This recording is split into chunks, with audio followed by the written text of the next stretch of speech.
नमस्कार, आप देख रहे हैं द नेटिजन न्यूज। मैं हूं आपके साथ पूजा। आइए रुक करते हैं आज की खास खबरों की ओर। सुल्तानपुर जनपद में गल्ला मंडी व्यापारी आक्रोशित दिखाई दिए, जहां व्यापारियों के द्वारा जमकर हंगामा किया गया। हंगामे की सूचना पर नाराज व्यापारियों से मिलने पहुंचे सपा के पूर्व विधायक। उन्होंने व्यापारियों की समस्याओं का हालचाल जाना। इस दौरान व्यापारियों ने नगर पालिका अध्यक्ष बबीता जायसवाल पर अपनी नाराजगी व्यक्त करते हुए जमकर मुर्दाबाद के नारे भी लगाए। व्यापारियों की मांग थी कि जब्त किए गए तराजू और कांटे हमको वापस कर दे, नहीं तो सभी नाराज व्यापारी आर पार की लड़ाई लड़ने को विवश हो जाएंगे।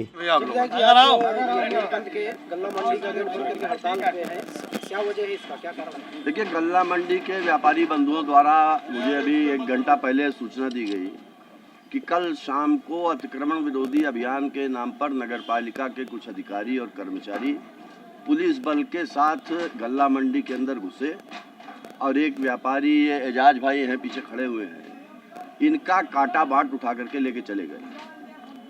जहाँ तक मेरी जानकारी है और पूरे शहर की जानकारी है कि ये गल्ला मंडी से नगर पालिका का कोई वास्ता नहीं है।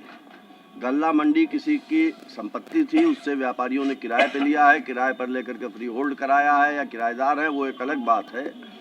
लेकिन गल्ला मंडी से नगर पालिका का आकर के कोई सामान उठाने का कोई औचित्य समझ में नहीं आता है। दूसरी बात कि गल्ला मंडी के अंदर ना कोई ट्रैफिक चलता है, ना 4 चक्का वाहन आते हैं, सिर्फ पैदल लोग आते हैं, साइकिल मोटरसाइकिल से लोग आते हैं और हमेशा से गल्ला मंडी इसी तरीके से चलती रही है।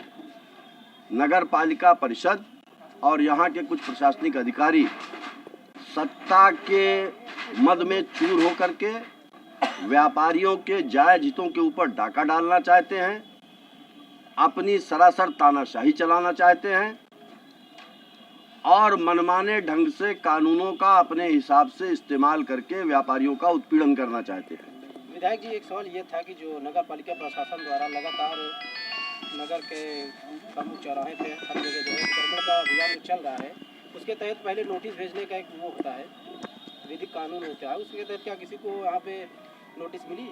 देखिए, अब नोटिस उन्होंने भेजी या नहीं भेजी है तो मैं नहीं जानता हूँ, लेकिन ये अभियान चला है इस बात को निश्चित तौर पर लोग जानते हैं और उस अभियान के बारे में उनका तर्क है कि सड़कों पर आवागमन सुचारू रूप से चल सके, इसलिए ये अभियान चलाया गया। यहाँ मुद्दा दूसरा है। यहाँ मुद्दा ये महत्वपूर्ण है कि यहाँ पर नगरपालिका को हस्तक्षेप करने का अधिकार है या नहीं है, और अगर वो व्यापारी जिसका सामान उठा करके ले गए हैं वो सामान अपना लेकर के लेने वापस जाता है तो उसके साथ दुर्व्यवहार करने का नगरपालिका के किसी भी अधिकारी या कर्मचारी को कोई अधिकार नहीं है।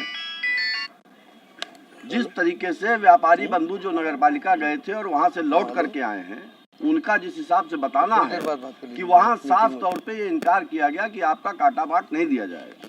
तो मैं आपके माध्यम से जानना चाहता हूं कि क्या नगरपालिका को यहाँ से सामान उठाने का अधिकार है, और अगर वो अधिकार है तो नगरपालिका इस बारे में, चेयरमैन साहब ने ये कहा कि 1000 रुपये आप इसका भरिए, भुगतान भरिए, तब आपका काटा मिलेगा। अगर करेंगे क्या नगरपालिका को यहाँ से सामान उठाने का वैधानिक तौर पे अधिकार है, ये महत्वपूर्ण सवाल है। और अगर ये अधिकार नहीं है तो सुल्तानपुर के जो वरिष्ठ प्रशासनिक अधिकारी हैं वो मौन क्यों धारण किए हुए हैं? क्या सत्ता के मद में चूर लोगों के आतंक से वो भी आतंकित हैं, या जनता को न्याय नहीं देना चाहते हैं? ये सवाल आज महत्वपूर्ण है। आगे की रणनीति क्या है विधायक जी? नहीं, आगे की रणनीति तो अभी व्यापारी बंधुओं के साथ बैठे हैं, अभी मैं आया हूं और हम लोग बात करेंगे और बात करके निश्चित तौर पे उपयुक्त प्लेटफॉर्म पर इस बात को उठाने का काम किया जाएगा। और यही नहीं, कहीं भी नगर के क्षेत्र में अगर व्यापारियों का उत्पीड़न होगा तो उसके खिलाफ मैं अनूप संडा बहैसियत समाजवादी पार्टी का कार्यकर्ता कंधे से कंधा मिला करके उनके हर संघर्ष में शामिल रहूंगा। लाठी खाने से फिलहाल अभी के लिए बस इतना ही। लगातार खबरों के लिए आप बने रहिए द नेटिजन न्यूज के साथ। नमस्कार।